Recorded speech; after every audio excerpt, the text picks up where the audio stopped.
Hey, this is Daniel from the Blue Square, and today was round 3 of March Madness of board gaming, and it was a wild day. While there were no Soviet hackers taking down Facebook, we did have an influx of people voting, and it was wild was the outcomes. We had one really big upset that not very many people saw coming, even though it was a close match, and we had 3 really tight matches and one that was kind of predictable, but also we thought the losing team would do a little bit better. But it's enough of that. Let's jump into the outcomes and let's take a look at what you guys thought the best games of round 3 were.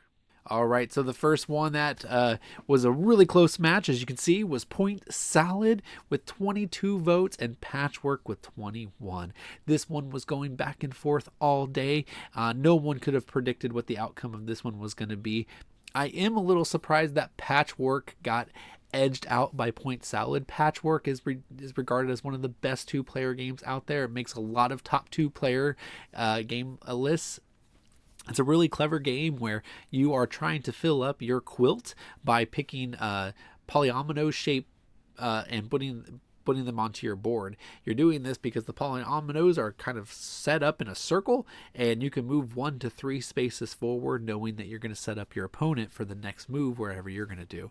You're collecting buttons. Really just cute game, 2-player game. Love it. If you're looking for a good 2-player game, this is one to actually check out. But unfortunately for Patchwork, Point Salad won out, which is a really easy set collection game where the cards are double-sided. One side are vegetables, the other side are scoring points. So when you take one of the cards, you got to decide, do you want to score with it or do you want to use its vegetables? Really simple game that plays well for all people, but this one was a close one, but in the end, Point Salad won out. So let's take a look at Andrew's division. These were the game of a very heavy Civilization game versus a more moderate weight heavy Euro. As more moderate. Originally, Colosseum was done by Days of Wonder, and this is now the 3rd publisher that you're seeing here.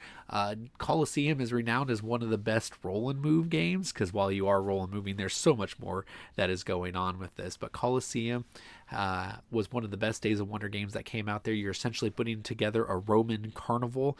You might have gladiators, you might have shows of some sort, you might have attractions of this or that to put together, but you are putting together your best show, and I think you're doing this over 3 ages. And you take the best result of the 3 ages, and that's your final score. Colosseum is a game that everyone should check out. It's one of these classics that a lot of people don't talk about, but it's probably one that should be checked out. Now, Sid Meier's Civilization is regarded as one of the best Civilization games out there. It's compared to Age Through the Ages a lot, but Civilization is another one of these meaty, big games that if you like that type of thing, I think this is a winner for you. Most people, I guess, would have rather have played the 4-hour Civilization than the 1.5-hour medium weight Euro. So who saw that one coming? Not a lot of people. This was another one of the upsets, but not the biggest upset. The biggest upset was right here, and that is Bonanza versus Libertalia in Zach's division, and Bonanza came out of nowhere. This is a classic game, one that has been around for a long time, and people who love it truly love it. And I think this is a game that often gets forgotten. You kind of look at this game and you think, oh yeah, I remember playing that, I loved it, I want to play it again. This is one of the original Uwe Rosenberg games before he became like mind swapped with somebody who wanted giant Euros like Agricola and Caverna and Feast for Odin. But Bonanza was a simple set collecting game, and one of the gimmicks of it is you could not rearrange the cards that were in your hand, so you had to play them from your left or your right, but you weren't able to move those cards, so you were stuck with whatever was on your left and your right. But you can also trade, and when you trade, you can input them into your hand wherever you needed to. So good forward thinking. So a really cool game. But Libertalia did lose it. It was my pick. It was a lot of people's picks. I think only 6 people picked Bonanza, but Libertalia, while it did get a remake from Stonemaier Games, that remake just fell flat. It didn't have the same charm as that original, but the original Libertalia is just amazing. All this round was full of actually really good games just across the board. Give Libertalia a try as well, but you are all pirates and you're manipulating the crew on your deck.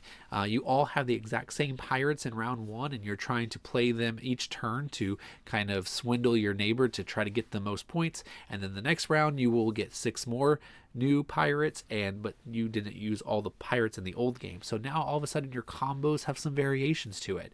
This game is a lot of fun, but can be super swingy as well. I can see why it lost out, but still shocker to everybody involved. And then the one that wasn't very shocking was from Anne's division. And while Micro Macro Crime City lost out to Sagrada 33-6, Micro Macro is a great, wonderful activity to play. I think most people voted against it because they were like, it's not a game, it's a word search. I mean, you're just following pictures and solving a clue. My son Brendan loves the game. If you watched our previous episode, he was holding up and dancing off to the side here, excited about this game and wanted to come on camera and talk about it. But I said, no, can't do it. I should have. Maybe it would have got a few more points. But Sagrada, it's been its 3rd year at FBC March Madness of board gaming. This is always a surprise hit. A lot of people weren't surprised this time, but we'll see how far Sagrada can go. One of these days, it's going to break out, and we're all going to be shocked. So maybe it's this one, but I don't know if it has to go up against Bonanza at some point. Whew. I'm super interested to see where Bonanza lands. Like, I know I'm changing the subject here, but wasn't that fascinating? I think Bonanza, now that it broke through, I think it has the ability to upset a lot of games. I guess we'll have to find out, because tomorrow will be its competitor, whoever wins that. So speaking of tomorrow, let's take a look at which games are coming tomorrow. Yeah, here we go. All right, so tomorrow in Carissa's division, we have Lost Ruins of Arnak versus Barrage. Oh, I love both of these games so much, and it is going to hurt my heart to see one of these go down, but unfortunately, it's just the way this game goes. All right, Andrew's division, we have the Colonist versus Ancient Terrible Thing. We got a Marrow Trash game. That's a little Euro, very light Euro, versus one of the most epic 4-tiered games you will ever play. You go through 4 different ages of civilizations. You can stop after the first one if you want. You can play just the 3rd civilization you want, or you can make an epic game day and you can advance your civilization through 4 distinct eras. Really interesting game, but you're in for the long haul there. All right, Feast for Odin versus Scythe. This will be another classic. I have a feeling, though, in FBC Gamers, Feast for Odin is gonna edge up. Scythe, I think, is a great area control game, but Feast for Odin just has its lovers out there, and it's gonna get a lot of love for sure. And then Anne's division is Cat in the Box versus Splendor Duel. This one is anyone's guess. Anne's division has been really fun because I think her games have been just like mainstream enough to not know who is going to like it and who's not going to like it. But just like her first round miss over Carcassonne, she got a lot of Carcassonne votes. I wonder if Splendor Duel will get a lot of Splendor votes. But Cat in the Box is supposed to be an incredible game, so I wouldn't be surprised if Cat in the Box takes the victory and if people are not duped by the name Splendor. Though I hear the Splendor Duel is actually a lot better than Splendor was itself. So there we go. Let's look at Bonanza real quick, the division that Bonanza was in. Let me find it here.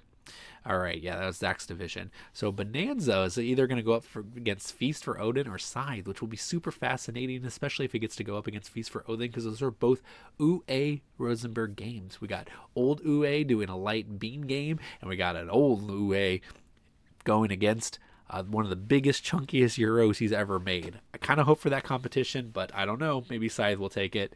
And then let's look at the standings here. All right, so we have Tara. She's standing high. She's gotten perfect all 3 rounds. I think she is the only one that has been able to do that, which is giving her sole possession of first. We'll see how long she can hold that. But we had Topher, who also pulled a perfect this round. We have Joshua Taylor, who had a perfect this round as well. Good job, guys. And Pete, sorry, I forgot your last name, Pete. Pete H.